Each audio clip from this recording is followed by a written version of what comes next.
Jean-François Copé, bonjour. Bonjour. Maire de la ville de Meaux, vous avez été ministre du budget et de la réforme de l'État, président de l'UMP.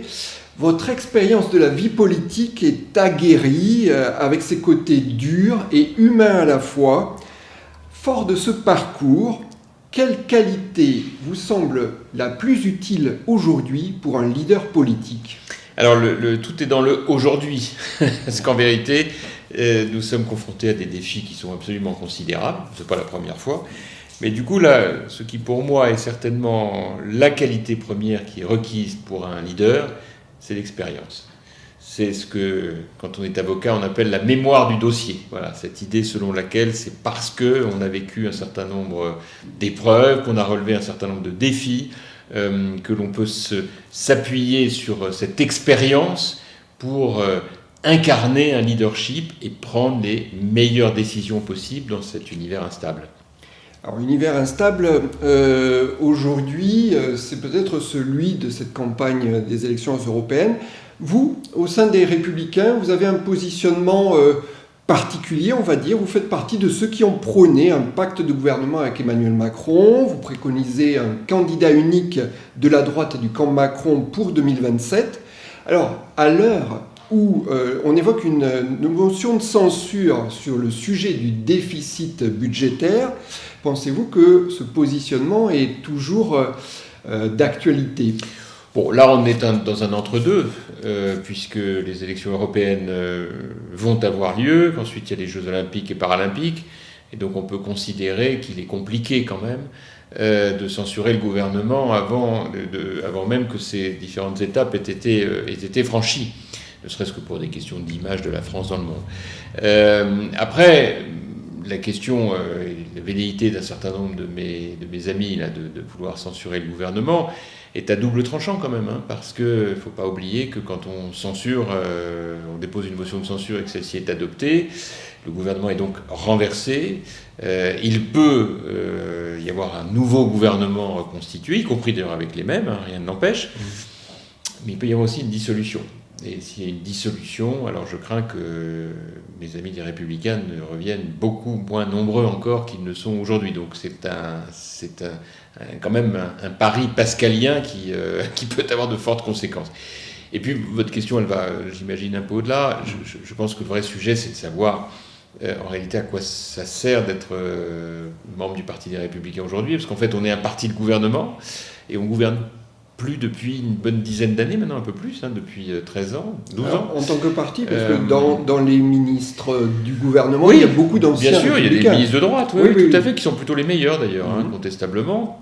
Probablement aussi parce que la France est à droite et qu'elle attend une politique de droite, pas toujours été le cas, mais là c'est clair, notamment le rétablissement de l'ordre public.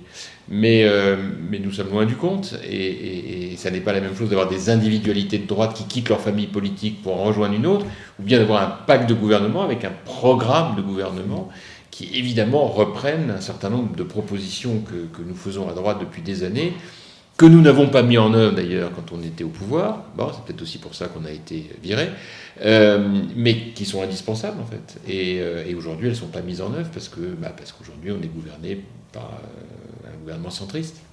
Alors justement, qui ne veut déplaire à personne. Dans ces mesures qui n'ont pas été prises, et pas seulement par des gouvernements républicains, il y a un sujet qui est celui du déficit budgétaire. Je crois qu'il y a plus de 50 ans que la France n'a pas connu d'excédent budgétaire. Aujourd'hui, la situation est objectivement très dégradée, une dette de plus de 3100 milliards d'euros, 113% du PIB en 2025. Le niveau de dépenses publiques est de 57,3% du PIB. Alors vous, qui avez été ministre du budget, vous avez mis en place, je crois que vous étiez le premier, les audits de performance sur les administrations publiques. Quel est votre diagnostic sur cette situation budgétaire globale de la France ? On n'a pas été sanctionné par les agences de notation, mais d'un poil. Quel est le constat et nos chances de redressement ? Bon, d'abord, pourquoi est-ce c'est important de bien gérer les finances publiques ? Peut-être si on commençait par là, parce que vous savez qu'il y a des tas de gens qui disent que c'est pas grave le déficit et la dette. Tout simplement parce qu'une société organisée, administrée par un État moderne, démocratique de surcroît, doit être une société d'ordre. Et quand on dit l'ordre, c'est l'ordre dans la rue, c'est l'ordre à l'école, qui est le sanctuaire où nos enfants doivent apprendre à être demain des citoyens, et l'ordre dans les comptes. Parce qu'il n'y a pas un ménage qui pourrait vous dire sérieusement qu'il faut gagner, il faut dépenser plus que ce qu'on gagne. Jamais. Il peut y avoir des ménages endettés, parce que la situation de la crise peut les conduire individuellement à cette situation, mais on sait que la norme, c'est qu'on ne dépense pas plus que ce qu'on gagne. Bon. Or, l'État, depuis un certain temps, est parti de l'idée que c'était pas grave s'il accumulait les déficits. Alors je suis d'autant plus à l'aise pour vous le dire que je suis probablement, depuis très longtemps, l'un des rares ministres des Finances à avoir pu, pendant 3 ans, obtenir en exécution, pas en promesse, en exécution, à la fois la baisse de la dépense publique, la baisse des impôts, la baisse du déficit, nous étions en dessous des fameux critères de Maastricht, et la baisse de la dette. Voilà, nous étions de l'ordre de environ 2,5% sur 3 ans, alors que le déficit c'est 3%, on était en dessous sur le PIB, et la dette, nous étions de l'ordre de 62-63%. Donc on est aujourd'hui, vous l'avez rappelé, à 112%. Ce qui reste quand même du déficit. Non mais il y a, c'est ce qu'on appelle, quand on a fait la monnaie unique, on a considéré à l'époque qu'il y avait nécessité d'une souplesse budgétaire, et donc on considérait qu'en dessous de 3%, on était dans cet ajustement, et c'est vrai que c'était cohérent, plus ou moins 3%, c'est la norme. Là, on a crevé tous les plafonds, et j'ai envie de vous dire, la crise a bon dos. Voilà. Au même titre que d'ailleurs, du temps de Sarkozy, c'était un peu facile d'expliquer que c'était les subprimes, alors que l'Allemagne, qui avait eu 2 fois plus de récession que nous, était à l'équilibre budgétaire. Et de la même manière, aujourd'hui, c'est un peu facile d'expliquer que c'est le Covid et l'Ukraine, alors même que d'autres pays ont des niveaux de déficit, et notamment l'Allemagne. Moitié moins, donc c'est vous dire que cet argument est un peu court. La réalité des choses, c'est que, pour des raisons qui m'échappent totalement, Emmanuel Macron, comme Nicolas Sarkozy, n'ont jamais considéré que la maîtrise des finances publiques était une priorité. Alors vous allez bien, pourquoi je ne cite pas François Hollande ? Je ne cite pas François Hollande parce qu'il a finalement, paradoxalement, été plus préoccupé de rester dans les critères de Maastricht que son prédécesseur ou son successeur. C'est un paradoxe improbable. Alors, ce qui est vrai... non, mais ça va s'arrêter tout de suite, parce qu'en vérité, lui, il l'a fait avec un choix mortifère, qui est celui d'une augmentation massive des impôts, et qui a en réalité considérablement plombé les finances de nos entreprises et de nos ménages. Et il a fallu un travail de baisse des impôts qui est arrivé après, à l'initiative d'ailleurs d'Emmanuel Macron, et qui était plutôt une bonne initiative, avec notamment la fameuse flat tax et la maîtrise d'un certain nombre d'impôts. Mais en revanche, Emmanuel Macron, il a laissé exploser les dépenses publiques jusqu'à cette fameuse politique qu'on appelle la politique du chèque, qui consiste en gros, lorsqu'un problème arrive sur RTL à partir de 7h du matin, il est réglé dès l'après-midi avec l'annonce pour le journal de 20h d'un chèque. On l'a vu avec le chèque essence, par exemple, qui était la caricature du genre, pour 150 millions d'euros, offrir un plein gratuit aux Français, quasiment sans condition de ressources. Et le gouvernement a même été jusqu'à faire des annonces pour dire aux Français, attention, vous n'avez pas tous utilisé votre chèque essence, c'est quand même dommage, on vous l'offre. Bon, c'est un niveau d'irresponsabilité et d'insouciance élevé, et ce, malgré les warnings réguliers que Bruno Le Maire a adressés en public au gouvernement, que le président de la Cour des comptes a adressé au gouvernement. Bref, tout ça n'avait aucune espèce d'impact, et on se retrouve aujourd'hui avec des déficits et des niveaux de dette qui sont complètement irresponsables.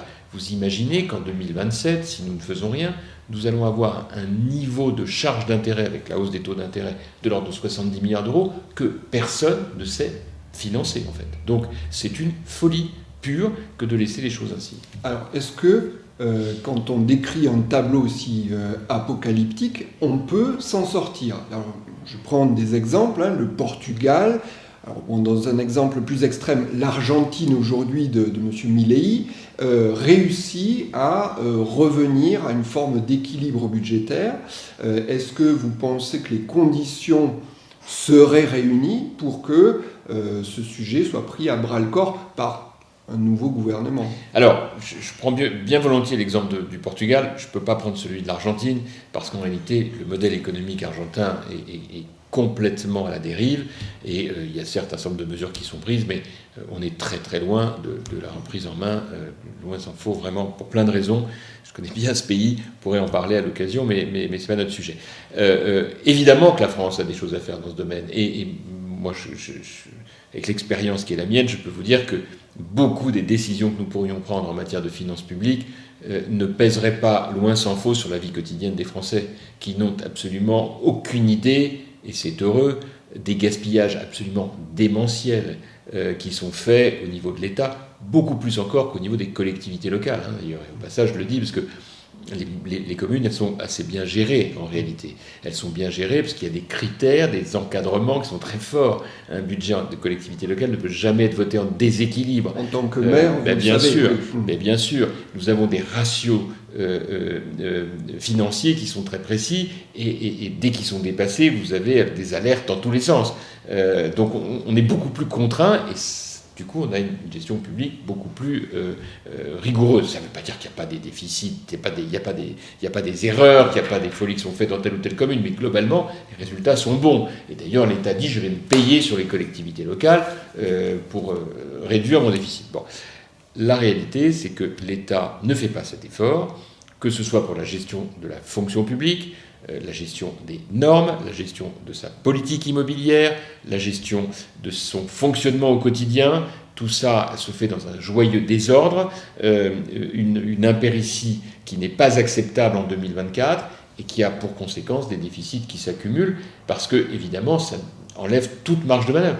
Nous avons aujourd'hui un Premier ministre, en l'occurrence Gabriel Attal, qui est quelqu'un de très remarquable, qui a une parfaite conscience des enjeux, ce qui pour son jeune âge est tout à fait remarquable, mais qui se trouve être un Premier ministre sans majorité parlementaire, on l'a évoqué tout à l'heure, et on y reviendra peut-être, et sans marge de manœuvre budgétaire. Parce que toutes les marges ont été hypothéquées, et le tout dans une ambiance où vous avez un président de la République qui vous dit, sans rire, il n'y a pas de problème de dépenses publiques, il y a un problème de moins-value fiscale. Bon, comment vous dire c'est pas bien de la part de quelqu'un qui a fait une école où on apprend la gestion publique, au point qu'il l'a supprimée, un peu comme on brûle ses pairs, ses maîtres, voilà, donc, qui est l'École nationale d'administration. Bah, c'est un peu désolant de se trouver dans cette situation. Alors, vous le dites, effectivement, aujourd'hui, on fait du déficit pour couvrir des dépenses courantes, ce sont ces fameux chèques, et pas pour investir, ce qui pourrait avoir une forme de légitimité. On est dans cette situation... Enfin, c'est même pas pour couvrir des dépenses courantes, on rajoute aux dépenses courantes des promesses qu'on croit financer, sur des sujets qu'on croit régler en augmentant les chèques. Alors, dans le panel des sujets à maîtriser, effectivement, la dépense de l'État, c'est un argument qui est souvent présenté. Quand on regarde, on va dire, la vérité des chiffres, les dépenses sociales en France sont celles qui pèsent le plus. Et ça, c'est vrai que politiquement, ce n'est pas toujours facile de le dire, que l'on va réduire ou maîtriser ou mieux tenir ces dépenses-là. La France, ses dépenses sociales, elles pèsent 32%. La moyenne européenne, c'est 27%. Les dépenses de santé, entre 2000 et aujourd'hui, c'est passé de 7 à 12% du PIB.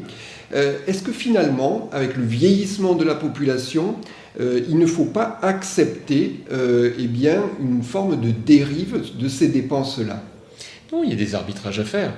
En réalité, moi je pense qu'un pays riche, et la France est un pays riche, doit assumer la santé gratuite. Parce que je pense que chaque personne qui vit sur notre territoire doit pouvoir être soignée gratuitement. Alors je suis moi-même libéral en économie, je connais des tas de gens qui vont me dire mais pas du tout, c'est insupportable, c'est inacceptable, il n'y a pas de raison, jusqu'au jour où ils tombent malades, et où là, s'ils sont expatriés, ils reviennent vite se faire soigner en France, et s'ils sont en France, ils sont bien contents de ne pas avoir à payer pour ça. Et je trouve que c'est bien. Et je pense qu'il y a un travail de modernisation, évidemment, de notre système de santé qui est débordé. Et ça, c'est un problème de réorganisation de l'hôpital. Je préside notre hôpital qui est fusionné avec 2 autres hôpitaux. C'est le plus grand ensemble hospitalier de France, hors APHP, qui regroupe Meaux, Coulommiers et Lagny. Donc je peux vous en parler en connaissance de cause. Nous faisons un travail de rationalisation qui paye au bon sens du terme. Tout n'est pas parfait, loin s'en faut. On est engorgé au niveau des urgences. On crée des maisons médicales de garde pour les alléger. On met en place tout un dispositif pour les filières hospitalières sur un problème de recrutement. Mais globalement, on a plutôt des meilleurs résultats que d'autres. Donc on peut faire ce type de travail. Il y a une politique du médicament qui aujourd'hui n'est pas suffisamment rigoureuse. Et personnellement, je pense que même si la santé doit être gratuite, il n'est pas absurde de payer un peu plus cher certains médicaments. Enfin, l'absence d'articulation avec la médecine de ville est une folie. Chacun travaille dans son couloir. Le rôle des maires devrait être, avec le soutien des ARS, de réorganiser leur territoire. Il y a plein de choses à faire. Et donc, ça, c'est de la réorganisation pour améliorer le système. Mais la santé, le principe, c'est que la santé doit rester gratuite. Pas la même chose que la retraite, par exemple. C'est absurde de ne pas continuer mécaniquement à allonger l'âge du départ à la retraite. Quand je pense que c'est mes propres amis de vie, voilà. Bien sûr, je pense que c'est mes propres amis républicains qui sont roulés par terre pour qu'on n'aille pas à 65 mais à 64 ans, alors qu'on avait défendu la thèse inverse depuis des années. Je me dis, on marche sur la tête. C'est pas pour le plaisir. Je sais très bien que beaucoup de nos compatriotes n'ont pas envie de faire une année de plus, qu'ils trouvent que pour plein de raisons, ils ont beaucoup donné, etc. Moi le premier d'ailleurs. Mais sauf que tous les pays modernes et occidentaux ont fait cet exercice, pas pour le plaisir, ils l'ont fait pour les enfants. Ne pas le faire n'est pas responsable. C'est le rôle et la grandeur du politique que de le faire. Bon, voilà ce qui évidemment génère immédiatement des moyens de financer notre modèle social. Il y a beaucoup de choses aussi que nous pouvons faire. Je pense par exemple qu'il faudrait que la TVA contribue au financement du modèle social. J'avais appelé ça la TVA anti-délocalisation, plutôt que la TVA sociale. Parce qu'en réalité, aujourd'hui, vous le savez, les entreprises françaises payent des charges sociales, mais les entreprises étrangères qui nous vendent des produits ne payent pas de charges sociales, en tout cas pas au même niveau. L'idée, ce serait qu'on mette du financement de cette protection sociale par la TVA, donc ce serait financé aussi par des entreprises qui, de l'extérieur, importeraient chez nous des produits. Voilà le genre de choses qui contribueraient très largement à améliorer le financement de notre protection sociale. Alors, quelque part, parce que le sujet est complexe et vaste, est-ce que vous pensez, comme Emmanuel Mignon qui l'a proposé, qu'il faudrait instaurer une règle d'or interdisant l'adoption d'un budget en déficit ? Elle a tout à fait raison. Les Allemands l'ont fait depuis des années et c'est ce qui explique la discipline budgétaire à laquelle ils se plient. Les Allemands, ils ne sont pas plus ou moins fantasques que nous, mais quand ils ont des règles, ils les appliquent, c'est une démocratie. Et ben nous, c'est la même chose. Si on avait une règle, on serait obligé de l'appliquer. Mais on n'a pas ce courage et il faudra évidemment mettre en place cette règle d'or et la mettre au niveau constitutionnel. Moi, je partage à 100% cette proposition d'Emmanuel Mignon, qui d'ailleurs en fait beaucoup d'autres qui sont excellentes, mais ça s'inscrit complètement dans ce que la droite devrait porter depuis des années. Et la droite elle-même, elle a à se reprocher des choses, parce qu'elle ne l'a pas fait. Alors, la droite nouvelle qui se présente aux élections européennes, c'est celle qui est incarnée par la candidature de François-Xavier Bellamy. À l'heure actuelle, les sondages donnent la liste menée par Jordan Bardella largement en tête, loin devant la liste Renaissance. La liste de François-Xavier Bellamy existe, essaie d'exister. Ces résultats que prédisent les sondages, de quoi sont-ils le message adressé par les Français ? Bon, d'abord, restons quand même prudents. Ce sont des sondages. Il peut arriver que les choses varient, notamment dans la dernière ligne droite de la campagne électorale, et que pour moi, les lignes ne sont pas du tout figées. La deuxième chose, c'est que aujourd'hui, on a des intentions de vote à l'extrême droite qui sont importantes, parce qu'il faut quand même cumuler Bardella plus Marion Le Pen, Maréchal Le Pen. Ça fait beaucoup quand même. Et derrière tout cela, il y a de mon point de vue quand même une certaine forme d'impunité intellectuelle. Voilà. Ce serait bien qu'on prenne quelques instants pour les challenger un peu quand même, ces gens-là, pour essayer de montrer aux Français la nullité de leurs propositions. C'est quand même le programme de Bardella. Ça tourne autour de ce concept qui s'appelle l'Alliance européenne des États ou des nations, je ne sais plus comment il appelle ça, ce qui n'est rien d'autre qu'un Frexit, parce qu'une alliance européenne, c'est des États, en gros, on arrête l'Union européenne pour faire un club amical dans lequel on se retrouve pour voir si on peut faire une ou deux petites politiques communes. C'est très exactement ce qu'a fait la Grande-Bretagne. Voilà, ça s'appelle le Frexit. Bon, donc il faut le dire aux gens, parce que du coup, ça nous amène à expliquer aux Français ce que ça voudrait dire d'arrêter l'Union européenne. Bon, parce que c'est ça. Et le problème, c'est que Bardella, il y a une forme d'imposture, parce que en fait, il dit tout et son contraire. C'est-à-dire quand vous dites, vous voulez plus sortir de l'euro, il dit non, je veux plus sortir de l'euro, mais quand même, je veux quand même qu'on reprenne notre souveraineté. Ah bon. Et sur l'immigration, il ne vote pas les mesures les plus coercitives qui ont été décidées dans le paquet européen, mais dans le même temps, il vous explique qu'il va tout faire tout seul. Sauf que quand on y regarde de près, même la présidente du Conseil italienne, elle n'arrive pas à tout faire toute seule. Et elle est bien contente aujourd'hui de renouer avec l'Europe. Donc cette ambiguïté, en réalité, elle n'est jamais vraiment présentée aux Français dans le débat. Donc aujourd'hui, on a des compatriotes qui par ras-le-bol de l'inefficacité des partis de gouvernement, veut marquer son mécontentement. Et de mon point de vue, on commet deux erreurs. La première, c'est qu'on ne remet pas en perspective la chance qu'on a d'être en France.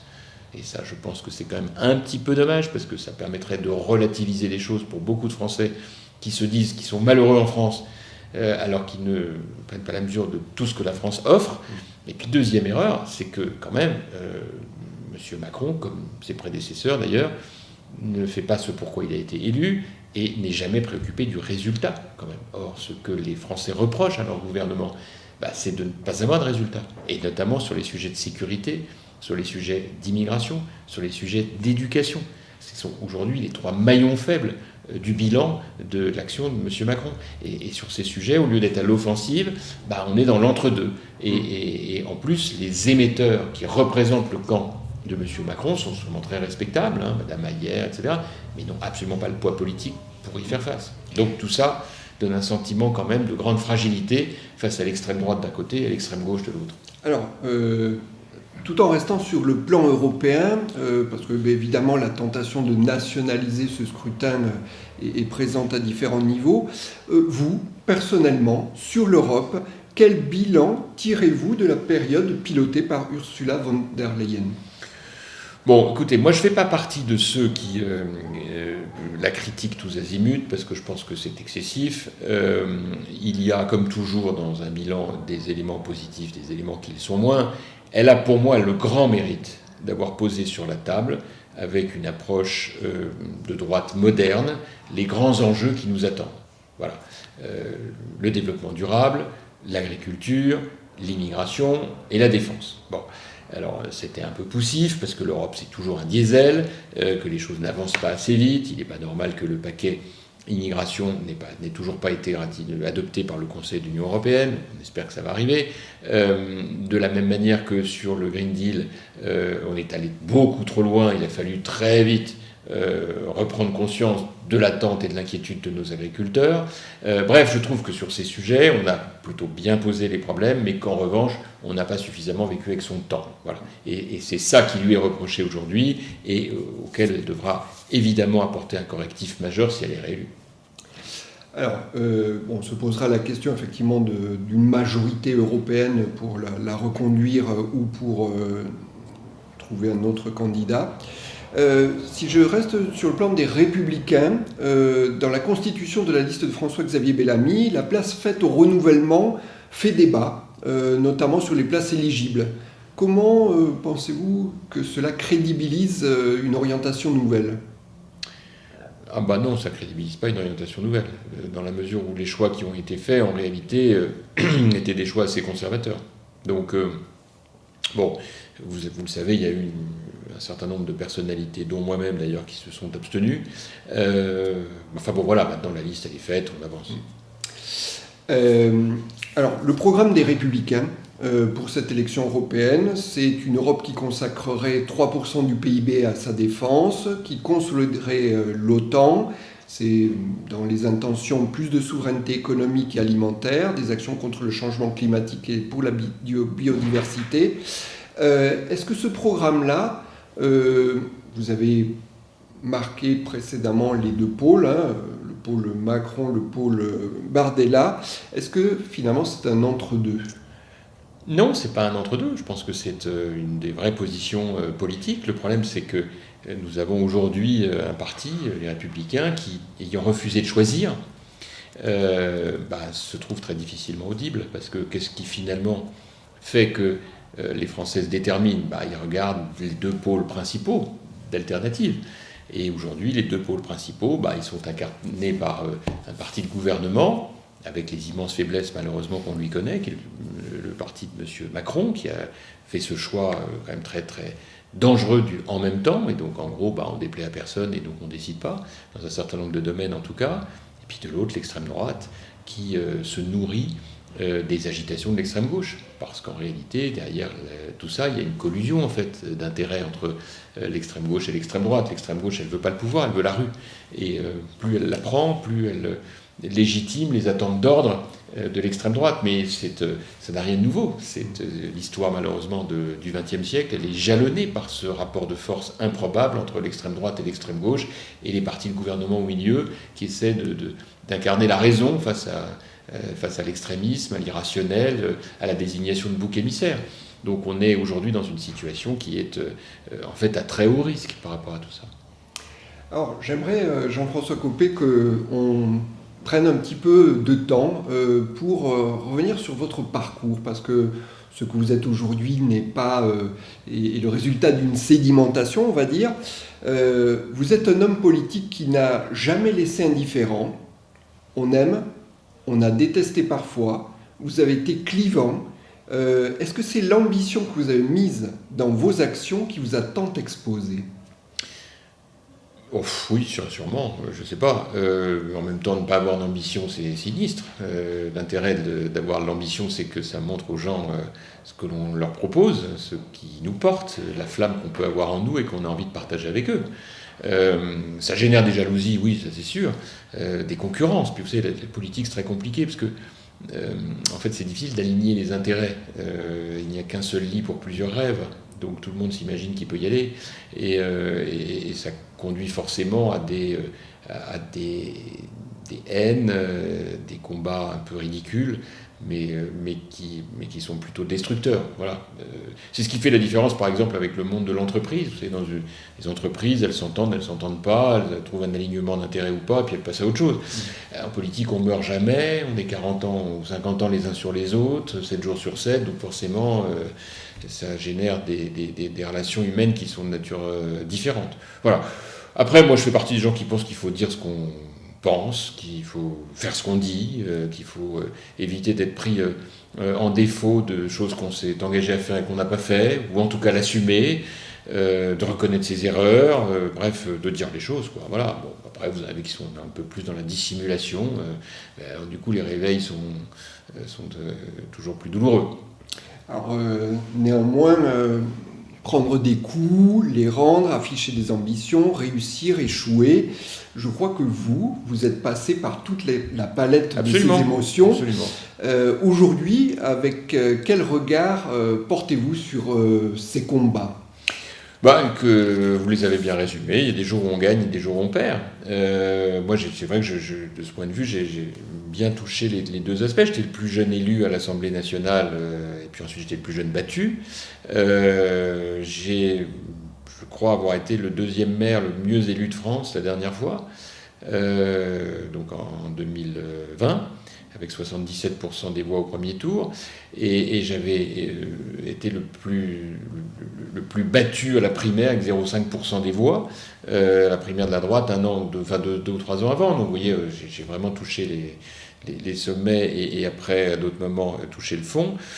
C'est ça la politique. C'est à la fois violent et en même temps galvanisant. J'en rajoute une, c'est l'affaire Big Malion, de laquelle vous avez été totalement innocenté, mais malgré tout, cela a lourdement pesé dans votre parcours. Est-ce que calomnié, il en restera toujours quelque chose ? Je pense que là, maintenant, il en reste plus rien, parce que je crois qu'au bout d'un certain temps, même si tout le monde vous tombe dessus pour vous accuser et que personne ne dit jamais rien quand vous êtes innocenté, à la fin, je l'ai moi-même tellement répété que j'avais été innocenté, que je crois que maintenant c'est à peu près clair pour tout le monde. En revanche, là où vous avez tout à fait raison, c'est que j'ai été l'objet d'une violence anormale.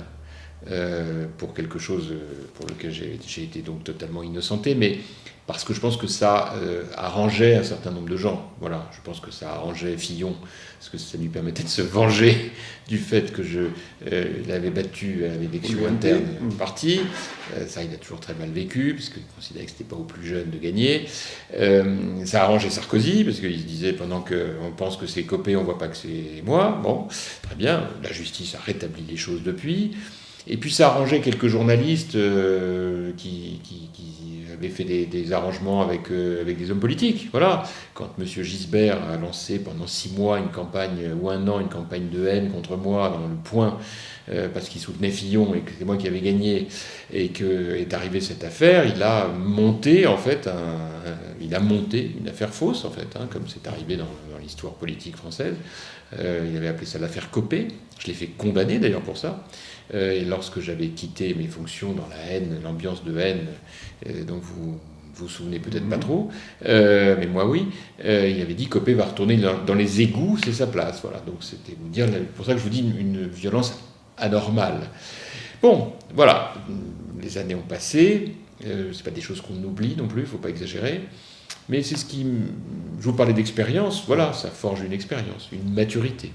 Alors, justement, suite à ces événements, vous avez pris un peu de recul de la vie politique à partir de 2017.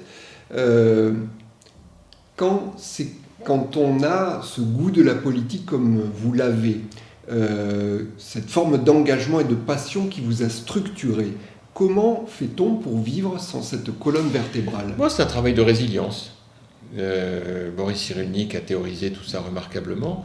On travaille un peu sur soi. C'est vrai que moi, je m'étais préparé depuis l'âge de 7 ans à être président de la République, donc il a fallu faire un petit travail quand même de réflexion sur le sens qu'on veut donner à sa vie. Après, moi, j'ai fait un choix qui est de garder mes responsabilités de maire, puisque, encore une des innombrables erreurs qui a été commise, d'interdire aux maires d'être députés. Donc, vous voyez dans quoi on accroît encore plus la séparation entre Paris et le reste de la France, que ceux qui vraiment exercent des responsabilités dans ce pays, c'est les maires quand même, parce que c'est eux qui sont en première ligne sur le terrain. Donc j'ai conservé mon mandat de maire, qui est un mandat passionnant, où on fait vraiment des choses du point de vue politique extraordinairement constructives, intéressantes, difficiles, mais qui nous permettent de garder les pieds dans cette réalité dont tout le monde parle à Paris, avec parfois quand même un peu de condescendance. Enfin, nous, on est confrontés à ça quand on est maire, les sujets d'immigration, les sujets d'insécurité, de violence, de rénovation urbaine et de quartier, les émeutes qu'on a à gérer, les problèmes d'éducation, les problèmes de santé, les problèmes sociaux, on est au cœur de tout ça. C'est des petites France, nos villes. Donc ça, je dois dire que je suis très heureux d'avoir conservé. Je suis par ailleurs avocat dans une autre partie de ma vie, si je puis dire, qui me permet là aussi, de manière tout à fait passionnante, d'être confronté aux difficultés que rencontrent les entreprises. Et c'est des choses qui sont évidemment pour l'ancien ministre des Finances que je suis une expérience très, très intéressante. Et puis la suite, on verra bien. Alors, vous avez parlé de cette envie qui est la vôtre depuis l'âge de 7 ans. Qu'est-ce qui vous a amené à la vie politique ? Parfois, on a un besoin d'exister, un besoin de contact, un besoin de s'affirmer. Quel a été le véritable moteur de votre engagement dans la vie politique ? Bon, en ce qui me concerne, c'était vraiment mon histoire familiale, en fait. Moi, j'ai été élevé avec l'idée de rendre à la France ce qu'elle nous a donné par des parents qui ont été assez marqués par les tragédies du XXe siècle. Mon père, par exemple, avec sa famille, a été sauvé d'une rafle nazie à Aubusson en 1943 par des justes. C'est bien que vous parliez de ça, d'ailleurs, parce que il y a 2 jours, le mur des justes mémorial de la Shoah a été tagué dans des conditions absolument ignobles par des voyous qui sont restés anonymes et qui ont fait un amalgame absolument indigne entre la crise que connaît aujourd'hui la région du Proche-Orient, notamment à Gaza, mais aussi avec le massacre du 7 octobre. Et donc ils ont fait cet amalgame avec des Français, soit qui ont sauvé des Juifs, les fameux justes, qui, au péril de leur vie, l'ont fait, soit les victimes eux-mêmes, les Juifs qui habitaient en France à ce moment-là, qu'ils soient français ou étrangers. Et ils ont donc profané ce mur des justes. Et c'est vrai que moi j'ai pensé à monsieur et madame Léon Lefranc qui ont sauvé ma famille dans des conditions absolument inouïes d'une déportation qui les aurait malheureusement probablement conduits à l'extermination. Donc moi mon père m'a toujours dit en France il y a eu des salauds mais il y a eu des justes, et donc il faut rendre à la France ce qu'elle nous a donné. Et c'est pour ça que j'ai choisi de m'engager en politique. Merci pour ce témoignage. Je vais passer à un sujet peut-être plus léger, plus dans l'actualité immédiate, en tout cas celle qui vient devant nous. Vous êtes le maire de la ville de Meaux, qui va accueillir la Flamme olympique le 20 juillet et le 27 août. Comment se prépare-t-on pour un tel événement ? Très ardemment, comme la Flamme, parce que c'est un événement vraiment qui rend tout le monde très très fier. L'idée que la Flamme olympique, sous le regard du monde entier, passe par notre ville, et elle va en plus elle va s'arrêter à un endroit très symbolique, puisqu'elle va s'arrêter devant le musée de la Grande Guerre, que j'ai fait construire, qui est le plus grand musée d'Europe dédié à la guerre de 14-18, et qui est un musée dont la collection est unique au monde, et qui montre les objets de la guerre, des soldats, des hommes, des femmes, des enfants. On a accueilli 1 200 000 visiteurs depuis l'ouverture. Et pourquoi je fais le lien avec la Flamme olympique ? Parce que les Jeux olympiques sont censés incarner la concorde des nations, un moment de paix, et qu'ils se trouvent au pied, qu'elle soit posée à un moment au pied du musée de la Grande Guerre, qui a été une tragédie effroyable, et en même temps qui oblige au devoir de mémoire, à la réflexion sur la paix, sur la construction européenne, sur la concorde des nations, sur le sport, est un symbole très fort. Alors, je reviens sur votre père, dont vous avez parlé tout à l'heure. C'est un cancérologue reconnu, mais aussi un acteur dans la série Plus belle la vie. Absolument. Notamment, il a tourné dans beaucoup d'autres films. Est-ce que cet aspect cinématographique, on va dire, a influencé votre vie politique ? Alors, je ne sais pas si elle a influencé ma vie politique, mais elle a influencé ma vie tout court, parce qu'en réalité, nous sommes, depuis notre plus jeune âge, ma sœur, mon jeune frère et moi-même, élevés à la passion du spectacle, du théâtre, du cinéma. Tel que vous me voyez, je suis assez incollable sur tous les comédiens, y compris les seconds rôles du cinéma de l'entre-deux-guerres. Nous avons été formés par notre père, avant même qu'il ne se lance plus activement dans le métier de comédien, à déclamer des textes de manière extrêmement juste, en rythmant les phrases. Nous avons été, de ce point de vue, traités de manière très très exigeante. Et donc, si ça doit avoir influencé, c'est peut-être dans la manière dont j'ai pu ensuite m'exprimer dans les meetings, mais tout ça était très très encadré par un père qui, dans ce domaine-là, ne rigolait pas avec la déclamation. Alors Jean-François Copé... et qui, par ailleurs, clin d'œil, a joué le rôle du maréchal Pétain dans La Rafle, qui raconte la tragédie de la rafle du Veldiv de juillet 42. Et donc, il joue le rôle de Pétain. Un clin d'œil de la vie après l'histoire qui a été la sienne. Jean-François Copé, on termine cet entretien et on a une question rituelle à la fin de chacun de ces entretiens. Si là, maintenant, vous aviez à prendre un café avec le jeune Jean-François que vous étiez à 18 ans, sur le plan de la vocation et de la vie qui va avec, que lui diriez-vous ? Je lui dirais, fais ce que tu as à faire. Voilà, je n'aurais pas envie de lui changer sa trajectoire, même si je me dis mais j'aurais pas dû faire ça, j'aurais dû faire autrement, j'ai fait une connerie là, j'ai pas bien parlé à un tel, j'aurais dû mieux m'occuper d'un tel, bien sûr. Mais en même temps, j'ai pas envie de changer ça. C'est une histoire, c'est un parcours, c'est en réalité l'histoire d'une passion. Et je pense que dans la vie, on ne fait rien de grand sans passion. Et le jeune Jean-François dont vous parlez a toujours été passionné. Donc il ne faut rien lui enlever de ses rêves. Jean-François Copé, merci. Merci à vous.